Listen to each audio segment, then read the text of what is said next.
If I haven't had a chance to meet you, my name is Chris. I'm lead pastor here at Hoboken Grace. And happy Mother's Day again as well. Just celebrating you, moms who are with us today. And as we get started today, I'm going to do something a little bit different because this happens where a couple of months will go by and we're launching new things here at Hoboken Grace, or things are coming up here at Hoboken Grace, and I want to make sure that you know about them, but we don't necessarily have time to be able to share them with you. We do actually put them at the video at the beginning of the service, but none of you are here. So I want to make sure that you don't miss out on these things. And so really quickly, I want to fill you in on some of the new things that are happening. Many of you know about Vibe, but over the last couple of weeks, I've encountered several of you that don't. One of the things that we do here on Thursday nights is that all of our teens come together. And so moms, as you're here, if you have anyone in middle school or high school, this is an incredible opportunity for them to develop their own faith and for them to be inside of community. We have small groups. They worship together in large group, and they're moving through different teachings. And so I just want to encourage you, make sure that you, if you don't know about it, learn about it. You can learn about it on our website. What a phenomenal experience for the teens who are part of our community. In addition to that, we've recently launched something called the Pod, which is also for middle school, high schoolers for 12 to 17. And this is it's a fitness activity or fitness experience for teens. We actually have 6 classes every week. We've got 2 of them on Monday, 2 on Tuesday, 2 on Wednesday. And this is really driven by something that impacted my life when I was younger, because I remember at a time when I was probably in the best shape of my life. And I know some of you are like, what happened? But that's a longer conversation. But I was incredibly disciplined. And I remember coming across this passage where Paul writes to Timothy. Paul's writing to his apprentice. And he says, listen, physical exercise is of some value, but spiritual exercise even more. And he draws this parallel. And he draws this parallel between the disciplines that it takes to become physically fit and the disciplines that it takes to be spiritually fit. And I remember that changed my life. And what we're trying to do with the Pod is that we're creating this fitness experience for teens, for them to engage the disciplines that it requires to be physically fit, but to engage them in such a way as, okay, how does this impact my spiritual life? How does this impact the way that I experience God, the way that I pursue God? And so if you're here and you're in that age group, I want to encourage you to check it out. If you're a mom, maybe you can point your kids to it, or dad, you can point your kids to how they can be involved in that. But I hope that you will take advantage of that. That's every Monday, Tuesday, and Wednesday. The other thing that I want to let you know about is that this fall we have our very first marriage retreat. We've never done this here at Hoboken Grace, and we're going to take a couple days and get away. We're going to be at Crystal Springs. It's a beautiful place. We've got a phenomenal deal, and we're just going to spend time investing in marriages. It's our first one, so it's small. We only have space for 20 couples, and that's probably going to fill up, so make sure that you register to be part of that. And then the last one I'll mention, we mentioned it a couple weeks ago, but the Global Leadership Summit. This is an incredible opportunity for you to impact your coworkers, because we're going to be, the Global Leadership Summit takes place in Chicago, but then it's broadcast to all of these offsites all around the country, all around the world, to these broadcast locations. We're going to be one of those locations, and the leaders who are a part of this are not church leaders. They are some of the top leaders as it pertains to business and as it pertains to life, really, in the world.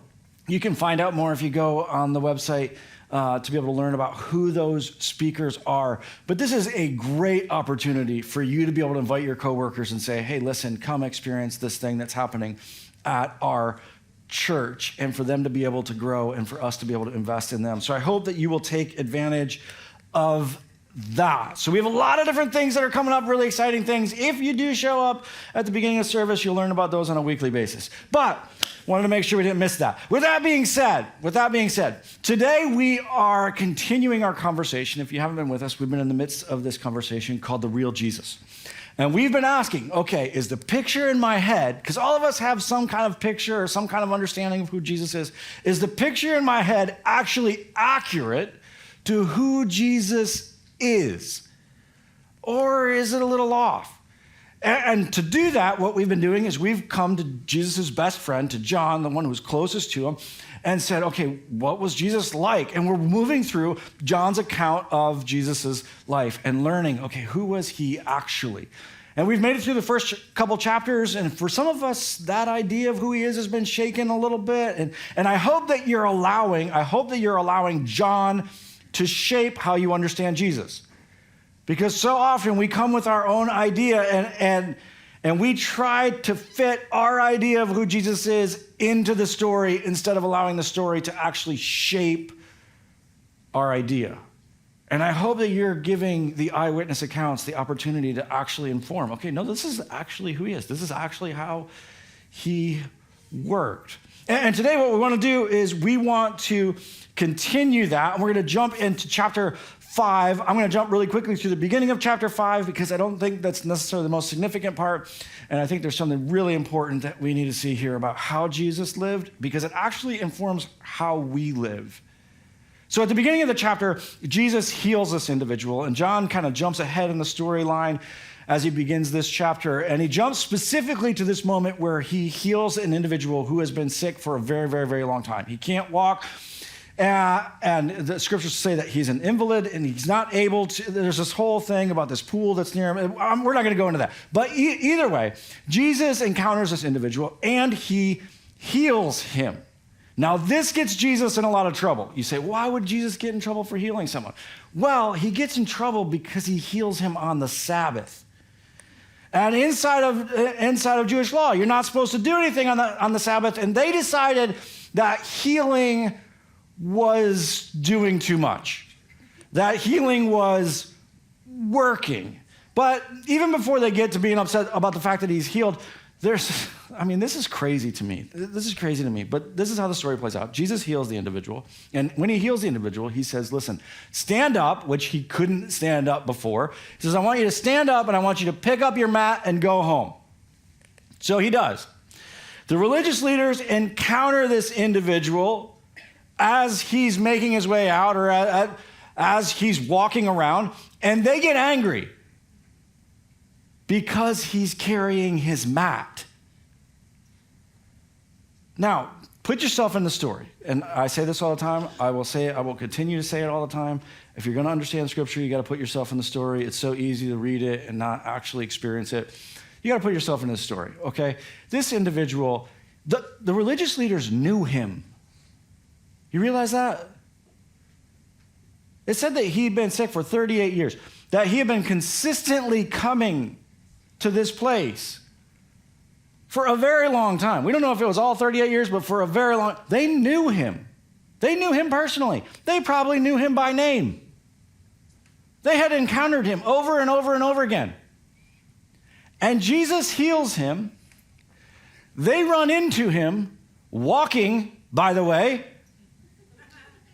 and their response to him is, what's with the mat? That's your response? That's what you went to? Not, how are you walking? Not, I can't believe you're walking. This is incredible. No, that wasn't their response. What's with the mat? Carrying around a mat today, huh? Let's talk about that. I don't know I would talk about that. I don't know that.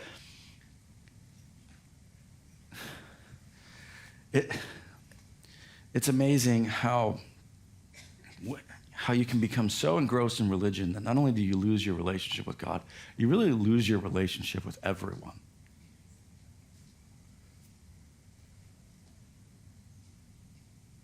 And they're so obsessed with pleasing God, and they're so obsessed with getting it right and all of this that they miss what's right in front of them. They're not even celebrating what just happened to this person they've known for how long?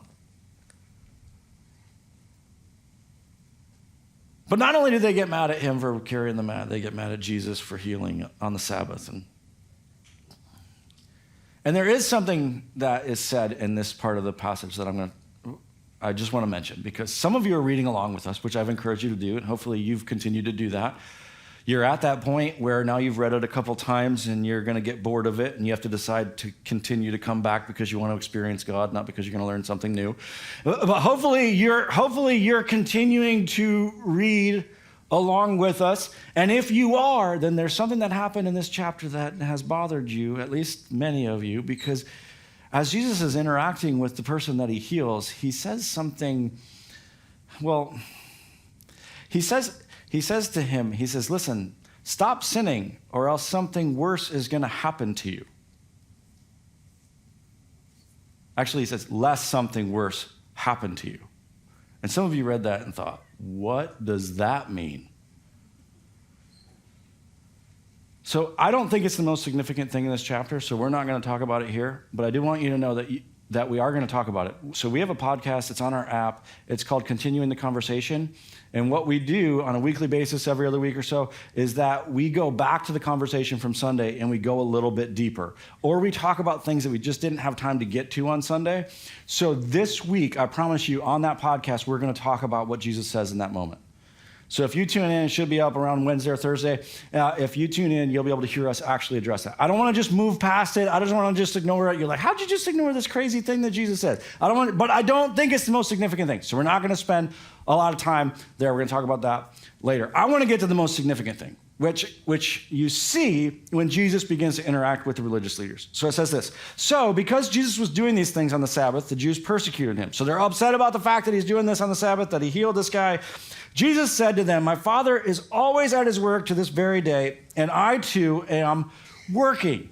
There's other situations where you see him encountering the religious leaders about the Sabbath, and he's like, guys, you think about this the wrong way. There's another point where he says the Sabbath was created for people. It wasn't created to be destructive. It was created to be something that was good for people, but you have turned it into something that's destructive. And even in this situation, he's like, guys, it's not like God gets to the Sabbath and just like, today I'm not going to help. You should have prayed yesterday because today's the Sabbath. I don't do prayer today. He's like, no, my Father's still working. It's not that he comes to this day, he's not willing to help people. He says, my Father's always working. And he's not trying to undermine the Sabbath. He's just saying, you're thinking about it the wrong way. And he says, I am too, which makes the religious leaders even more mad because he's equating himself, not just calling the Father his Father, but he's equating himself with it. It says, for this reason, the Jews tried all the harder to kill him. Not only was he breaking the Sabbath, but he was even calling God his own Father, making himself equal with God. John again is driving home what point? Jesus did not claim to be a good teacher. Jesus did not claim to just be a moral guy. Jesus very clearly and consistently claimed to be God. So you're going to have to deal with that. You're going to have to work through that. And if that doesn't line up with your picture. But he says, making himself equal with God. The religious leaders are furious about this. And then Jesus says this to him. And this is what I think is the most significant part of this chapter.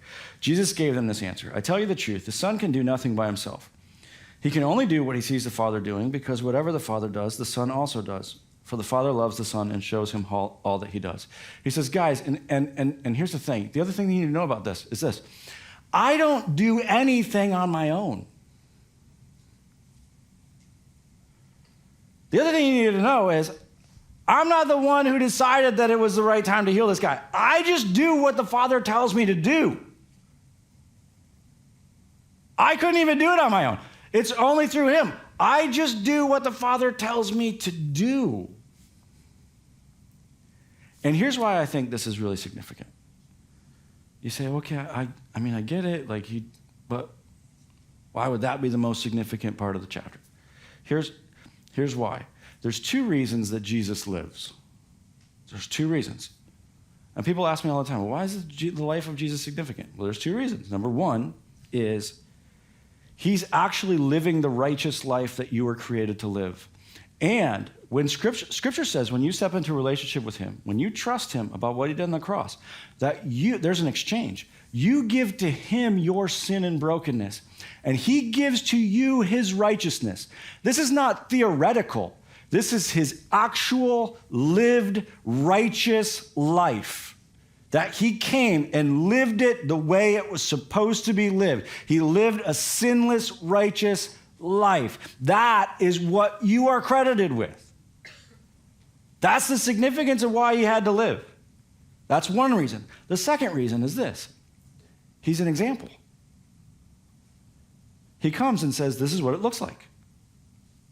You say, well, what does it look like to follow the Father? What does it look like to know the Father? This is what it looks like. And so he's setting an example. He's saying, this is how you live life that's truly life.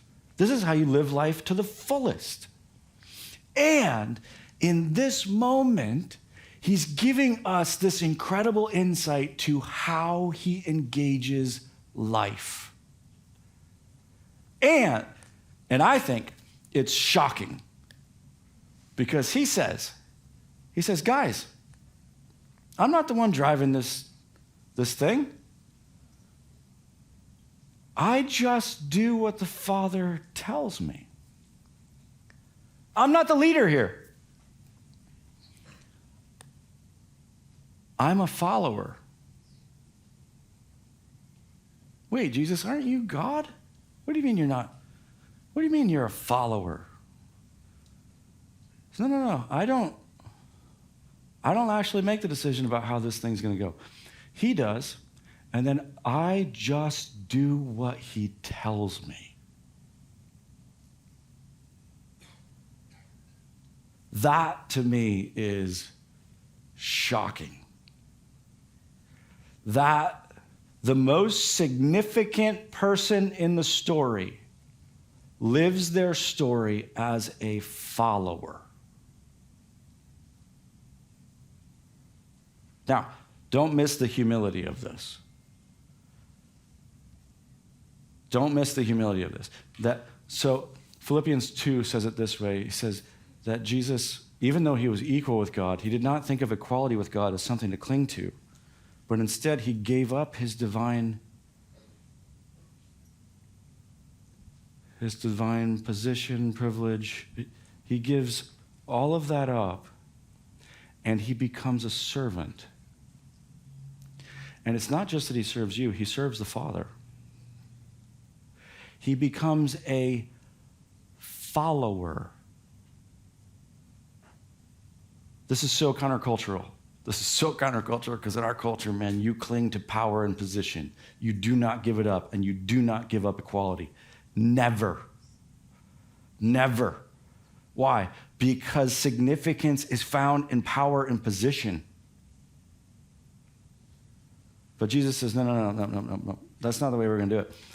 I'm going to give it up, and I'm going to become a follower. And I'm just going to do what he tells me to do. And then you see the plan. When you first hear that, you're like, oh, that sounds cool. But then you see the plan. Like, whoa, that's kind of crazy. So, okay, I'm going to become a follower. All right, what's the plan? What's the first thing I'm going to do? Well, you're going to become a baby. No, let's not do that. Have you ever really thought about what it would be like to become a baby again? It's not that great. Now, I know some of you are sitting here and you're thinking, oh, I don't know, I could be pushed around in an Uber baby stroller all day. I feel like that'd be good. But he doesn't say you're going to become a baby in Hoboken. No. You're going to a cave. There's no comfort. You're going to become a baby. You're going to become completely dependent. You're going to become completely vulnerable. You're going to have no control. You're going to have to depend on them to take care of you. Wait, I've seen the way they take care of their kids. It's not great. Happy Mother's Day.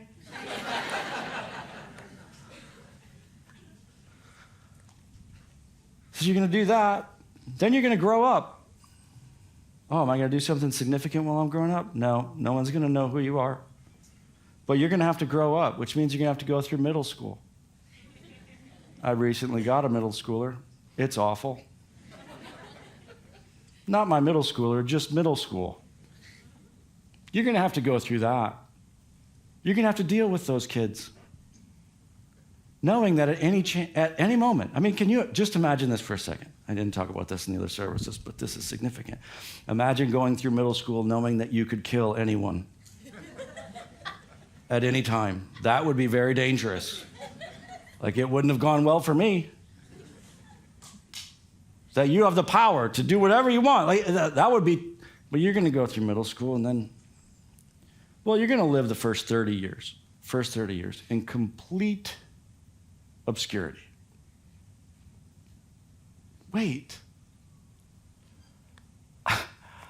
John already told us earlier in the book, he's the creator. Wait, I'm the creator. And for 30 years, you're going to live and do nothing of any significance. Sounds great so far. Then you're going to begin your public ministry. Okay? You're going to gather crowds. It's going to be a long public ministry? No, 3 years. 30 years in obscurity, 3 years of ministry. Did we change the ratio? And then at the end of the 3 years, you're going to die. The most humiliating death you can imagine. And painful. Okay. Don't miss the humility of Jesus. It's beyond your comprehension. It's beyond your comprehension.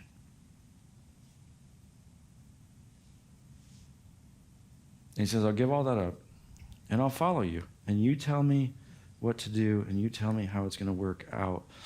This incredible humility. Now, later on in the passage, he actually gives us the key to what allows him to do this.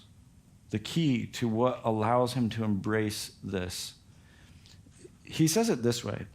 He says, if I testify about myself, my testimony is not valid. So he's talking through, listen, I just do what the Father tells me to do, and he's talking through this relationship between him and the Father, and he says, but here's the thing. It doesn't really matter if I tell you that this is significant. It doesn't really matter that if I tell you that what I'm doing here matters. It doesn't really matter if I say that what I'm doing matters. And this is important because, and I've said this before, but you just need to understand this about your own life. Self-ascribed value is worthless. Self-ascribed value is worthless. You can tell yourself you're valuable all you want. It doesn't matter. It's not going to change how you actually feel about yourself. Why? Because you know the truth. Something is only worth what someone is willing to give for it. There is no other way to have value. And so value has to be ascribed from outside of yourself. Some of us try to find it with self-ascribed value, but it leaves us empty. And then what we do is we turn and we try to find it through those around us and through our friends, our coworkers, our colleagues, and hopefully we can find value there. But Jesus says, I don't actually find value in how you think about what I'm doing or what you think I'm doing or what you think I'm accomplishing. He says, I don't find value in what I say about it, and I don't find value in other people. Listen to what he says. He says, there's another who testifies in my favor, and I know that his testimony about me is valid. He talks then about John, even though that's not who he's talking about when he says the other who's testifying about him. He says, you have sent to John, and he has testified to the truth. He says, John's testified about me and the significance of what I'm doing. Not that I accept human testimony. He says, but really it doesn't even matter what John thinks about what I'm doing. It doesn't matter whether John values it or whether he thinks it's valid. He said, I don't really accept human testimony. He said, but I mention it that you might be saved. He said, but I know it's going to impact you. John was a lamp that burned and gave light, and you chose for a time to enjoy his light. But then he gets to the main point. He says, I have a testimony that's weightier than that of John. For the very work that the Father has given me to finish, and which I am doing, testifies that the Father has sent me. And the Father who has sent me has himself testified concerning me. He says, the reality is, everything I do, I just follow him. I just do what he tells me to do. And I'm not telling you that what I'm doing is significant. Because it doesn't matter if I tell you. He says, John told you, but it doesn't really matter what they say about what I'm doing. All that matters is this. All that matters is what the Father testifies about me. And the Father has told me that what I'm doing is significant. And so I don't find my value in what I say about what I'm doing. And I don't find my value in what you say about what I'm doing. I find my value in what the Father says about what I'm doing.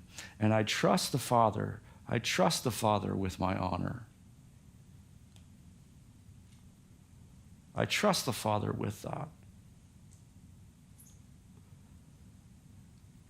And so I follow him.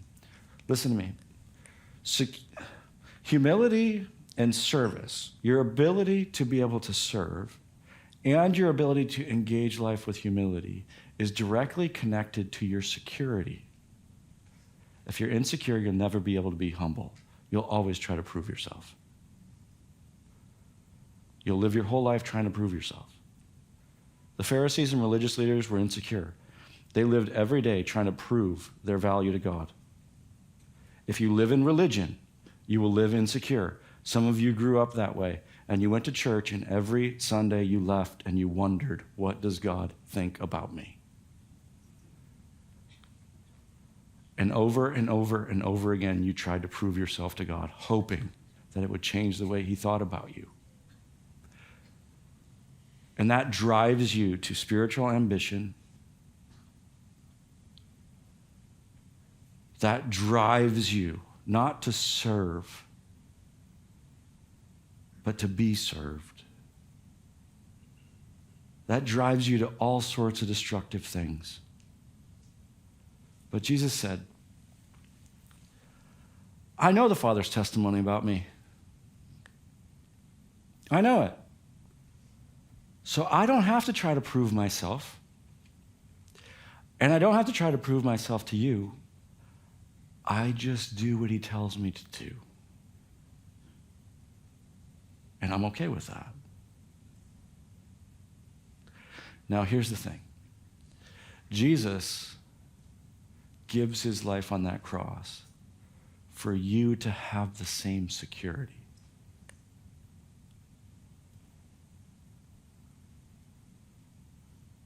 If you've trusted him with what he did for you on that cross, that he took your brokenness and has given you his righteousness, you don't have to worry about your value before God. You don't have to worry about what the Father's testimony is going to be about you. It's set. It's set. And Jesus shares this about his life because he's an example, remember? And now he's made it possible for you.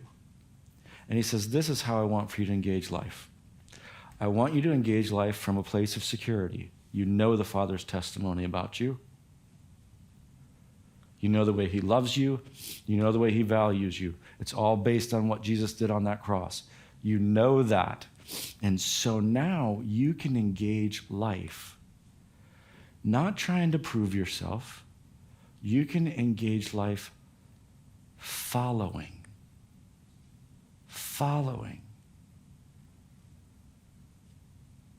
And if you will engage life following, you can actually find the significant role for which you were created. If you continue to engage life from a place of insecurity, then you're going to get trapped in ambition, either worldly ambition or spiritual ambition. You're going to try to prove yourself. Look at me. Look at what I've accomplished. You'll never settle for a lesser role, even if it's the role that the world around you needs.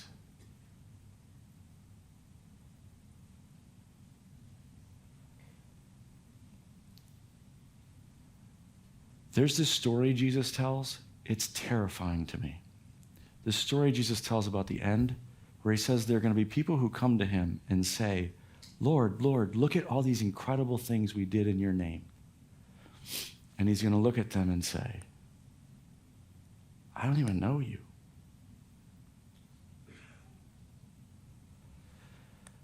They were so busy trying to prove themselves to God and the world around them that they never actually took the time to meet him.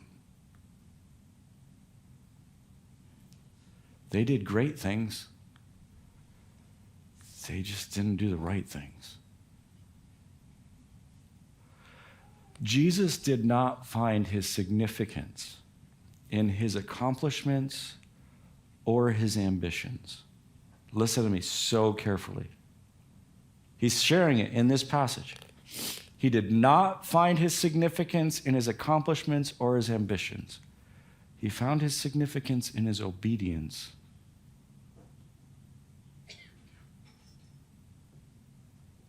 He said, I have confidence. Why? Because I'm obedient.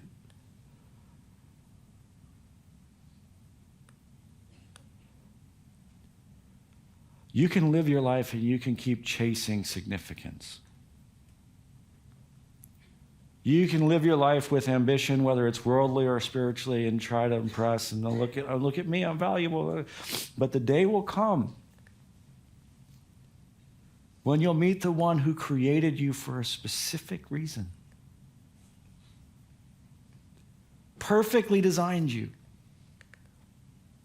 for a role that he had for you to play in the story. And the question is going to be, did you follow? There's a reason why many who are least will be greatest in the kingdom. Those are the individuals who are obedient with the lesser roles. The roles that everyone looked at and said, that doesn't matter. Like, you should pour your life into. But they said, no, this is what God's asking me to do.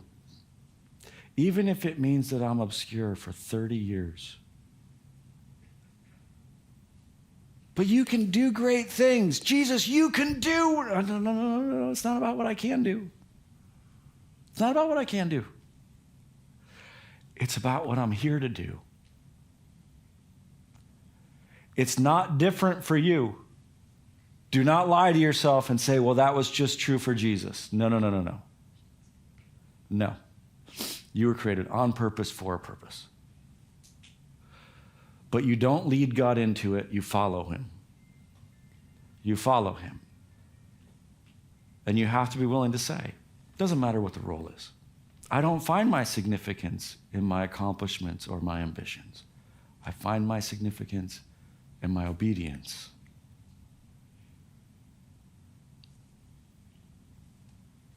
I watched my grandfather live this for me.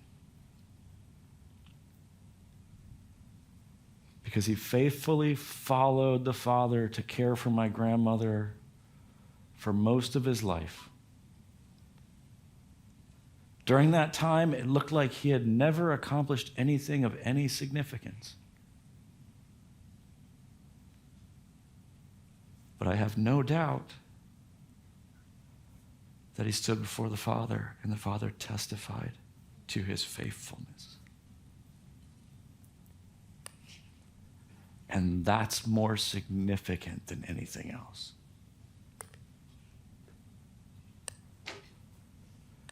Some of you, you're carrying that weight of achievement. Jesus says, I don't carry that weight. Nope, don't really have to worry about that. I just worry about following.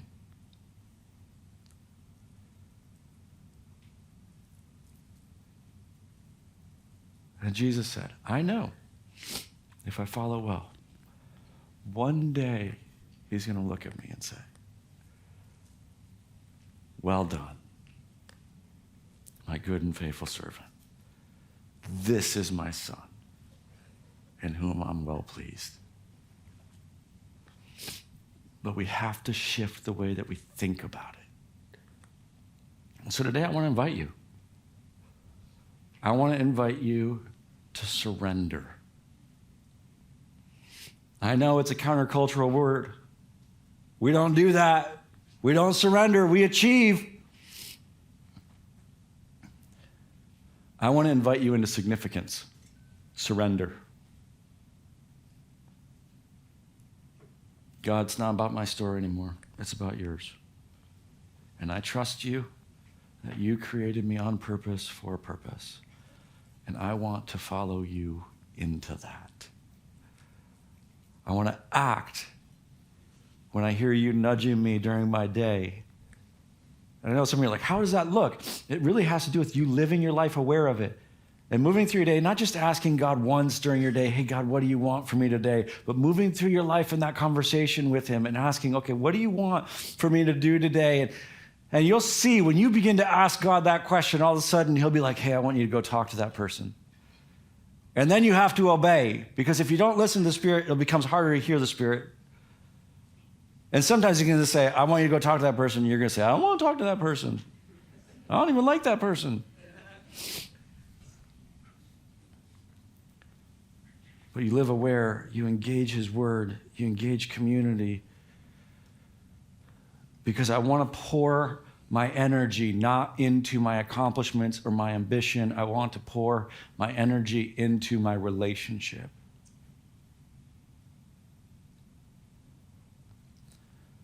Because you follow your way into significance. Will you surrender to the significant life for which you were created? Will you pray with me? Father, I pray that today, as we see Jesus, you surrendering. You surrendered your life. You surrendered the plan. You surrendered control, all of that to the Father. And you trusted him to lead you into significance. And he has now honored you as the name above all names.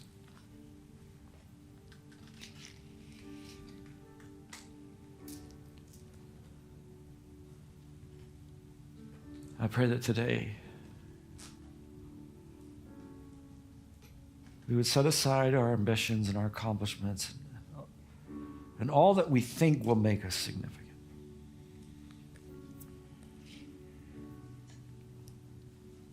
And that we'll surrender to the significant story for which we were created. And begin to pursue that in the way in which we've pursued all of these other things. In Jesus' name.